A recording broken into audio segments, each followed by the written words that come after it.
ઉધનામાં 1550 કરોડના સાયબર ક્રાઇમમાં વધુ 13 આરોપીની ધરપકડ કરાઈ। અગાઉ જ આ કેસમાં 4 મુખ્ય આરોપી ઝડપાયા હતા। ત્યારબાદ 8 આરબીએલ બેંકમાં કર્મચારી ઝડપાયા હતા।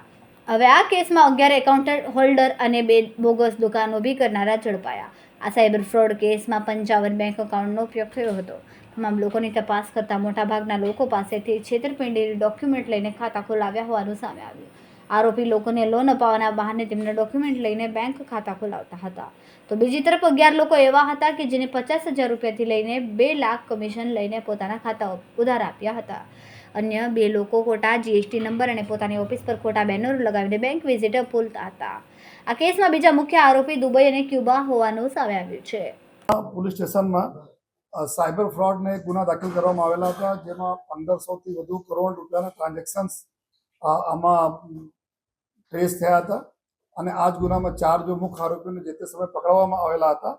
અને પછી જો આમાં જો બેંકના એકાઉન્ટના મિસયુઝ થતા હતા અને બેંકના એમ્પ્લોઈઝ જો એકાઉન્ટ ખોલતા હતા આ લોકો ગુનેગારોના મદદમાં, તો આમાં 8 જેટલા આરબીએલ બેંકના કર્મચારીઓને બી ધરપકડ કરવામાં આવી હતી। જો આ જ તપાસ દરમિયાન અમારા લોકોના રડારમાં 55 જેટલા એવા એકાઉન્ટ હોલ્ડરો હતા જેના એકાઉન્ટનો ઉપયોગ આમાં કરવામાં આવ્યા હતા। એના બી અમે લોકો તપાસ કરતા હતા। દરમિયાન સમય થતા હતા તો 1.5 લાખ પેજના એક ચાર્જશીટ પણ આ 4 આરોપી જો પહેલે પકડાયા તેના કરવામાં આવી હતી। અને આ તપાસના અંતે આપણને એવું સ્પષ્ટ જો પુરાવા મળ્યા કે કુલ 11 જેટલા લોકો છે જો એકાઉન્ટ ધારકો છે। આ એકાઉન્ટ આ લોકો 50,000 રૂપિયાથી લઈને 2 લાખ રૂપિયા તકના ભાડે ઉપર જો આ ચીટરોને આપે છે, જેના એકાઉન્ટમાં આ બધા ચીટિંગના લોકોના પૈસા ત્યાં જાય છે અને પછી આ પૈસા બીજા એકાઉન્ટમાં નીકળે છે।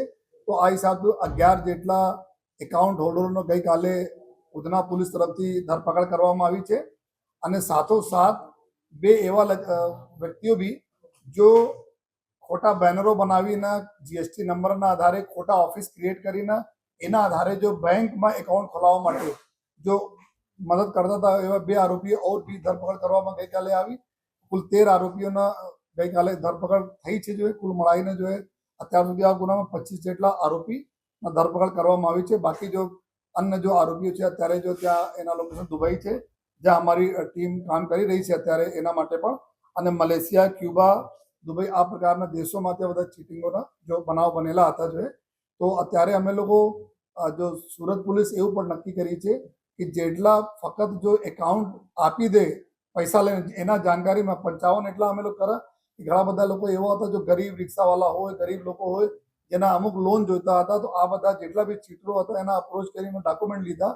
અને લેકિન જો એના સિવિલ ખરાબ હતા, સિવિલ ખરાબ હોવાના કારણે લોન એના એકાઉન્ટ નહીં ખુલી શકાય જો તો આ લોકો બી હતા। અમુક લોકો એકાઉન્ટ ખોલાવી લીધા લેકિન લોન નથી મળ્યા, ટ્રાન્ઝેક્શન થયા આમાં લેકિન એના નોલેજ બહાર થયા, એના કોઈ લાભ નહીં થયા, ફક્ત એના લોન ખોલાવવા માટે। તો એવા લોકોને જો ઇનોસેન્ટ હતા આ લોકોને બી અમે તપાસ કરી જોઈએ, એના નથી અટક કર્યા।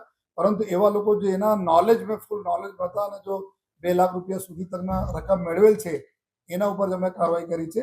અત્યારે જો અમે લોકો નક્કી કર્યા છે કે જે બેંકો આ પ્રકારના ફ્રોડ એકાઉન્ટ ખોલાવવામાં મદદ કરશે કર્મચારીઓ જોઈએ અને સાથોસાથ જો લોકો એકાઉન્ટ વાપરવા માટે આવશે આ બંનેના બી અમે લોકો તપાસના કામે ગુનામાં આરોપી તરીકે લઈશ। એના જ દાખલા છે કે ટોટલ 19 જેટલા અમારા આરોપી બેંકના કર્મચારી અને એકાઉન્ટ હોલ્ડરો છે। જો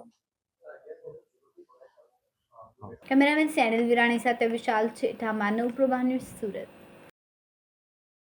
અમારા વિડિયોની નવી અપડેટ મેળવવા માટે સબસ્ક્રાઇબ કરો માનવ પ્રભા ન્યૂઝ ચેનલને, બેલ આઇકન ક્લિક કરો લેટેસ્ટ વિડિયો સૌથી પહેલા મેળવવા માટે।